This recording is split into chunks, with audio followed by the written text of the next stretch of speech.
How to add admin on Facebook page.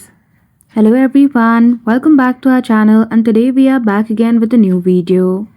So without any delay, let's get into it. For that, firstly open Facebook application and log in with your account details.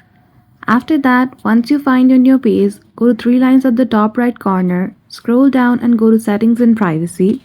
Here in setting, scroll all the way down until you see the option of page setup. You will be able to find it under visibility and audience.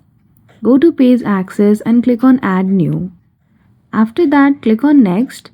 Here you simply need to search for the name or your friend to whom you want to add as an admin on your Facebook page. After that, you're good to go. So that's it. I hope you found this video helpful. If you did, don't forget to give it a thumbs up and subscribe to our channel for such tutorial. Thank you for watching till the end.